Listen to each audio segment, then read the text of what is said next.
Dear students, a very warm welcome in today's history video class.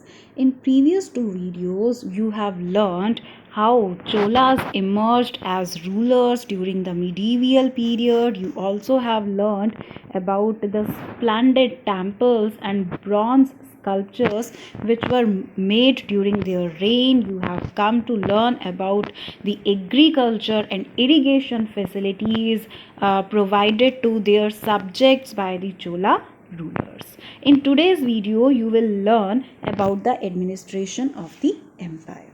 So let's learn how was the administration organized. You all know that where do peasants live nowadays? You all know that they live in villages. And during the Chola reign, those villages were known by the name Ur. Ur. So Ur were the settlements of peasants, and you all are aware because of the well developed irrigation system, agriculture flourished during the Chola reign, and because of that these urs or the settlements of peasants also became prosperous. Okay, so this was the smaller unit under the Chola Empire, and group of such ors or villages formed a larger unit which were known as Nadu. Okay, and how the administrative functions of these villages and Nadu were performed? Actually, they were performed by the village council and the Nadu itself. So what type of functions were performed by them? Actually, if there are any disputes amongst the peasant inside the Ur or Nadu, they are looked after by these village councils and Nadu representatives. Their responsibility was also of collecting taxes. Okay, let's learn one another thing, that you know that some peasants are can be poor and some can be rich. So rich peasants at the time of Chola reign were known as Velala. Okay, and according to the Chola government, responsibility to look after the affairs of Naru were given to these Velala people. And do you know that Chola rulers had also given certain titles to these rich peasants or rich land owners, and they were like Muvenda Velan or Arayar. Okay, they were given to them as a mark of respect, and these people also had some important position in the central government of Cholas.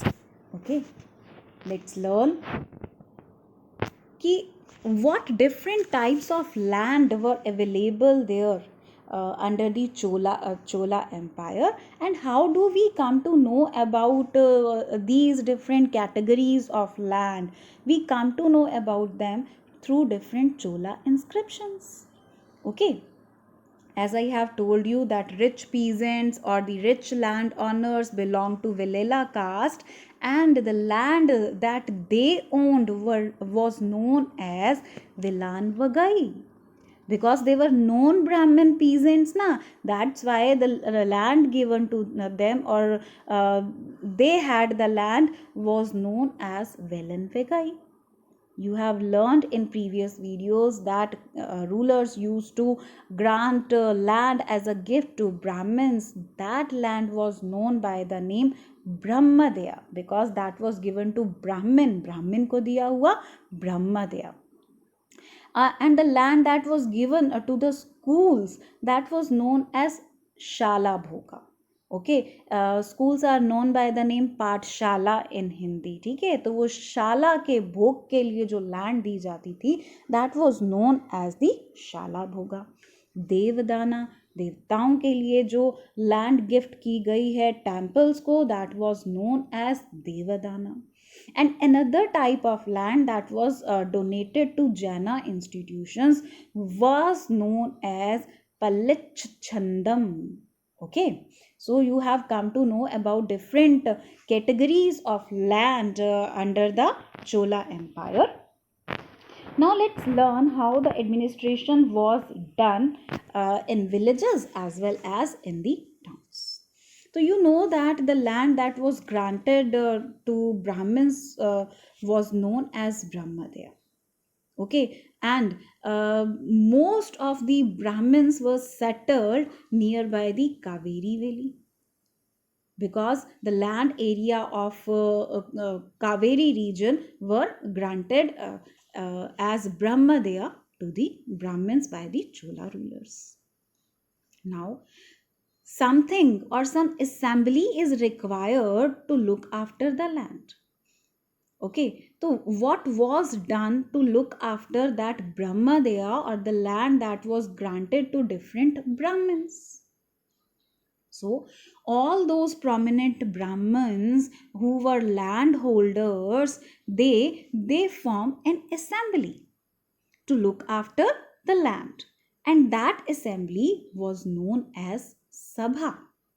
Okay, and the members of these assemblies worked so efficiently, and they used to record all the details in form of inscriptions. Those inscriptions could be on stone walls of temples, on pillars, or the rocks, anywhere they could be. But that has to be kept as a record.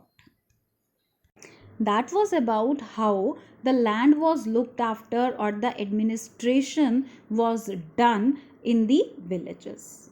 You know that traders used to live in towns, and they also had their associations which was known as Nagaram. Okay, as an assembly of prominent Brahmins who used to look after the land granted by the king to them was known as Sabha. Association of traders was known as Nagaram, and in towns they also performed administrative functions. Let me tell you one thing, that from Uttaramerur in Chingaliput district of Tamil Nadu, from the inscriptions which we have seen there, they give the details in which the Sabha was organized. Okay, there was some eligibility criteria for the members of Sabha. Do you know what was that? That was, they must be the owners of land from which land revenue is collected.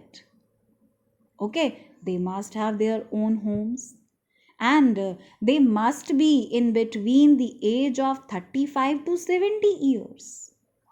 As they are Brahmins, they must have the knowledge of Vedas, they must be learned people, and they should be well versed in administrative matters as well. Okay तो ये सब eligibility criteria थे उन ब्राह्मण्स के लिए who wanted to be selected as a member of sabha. Then this sabha was further divided into different committees to look after different types of work, like irrigation work, like to look after the gardens or the temples, etc. And how the members of these different committees were selected? Actually, they were selected by one method in which name of all eligible members were put into an earthen pot. Okay, and the names were not written on any paper, because till that time paper was not invented. Then where were the names written? Actually, they were written on palm leaves.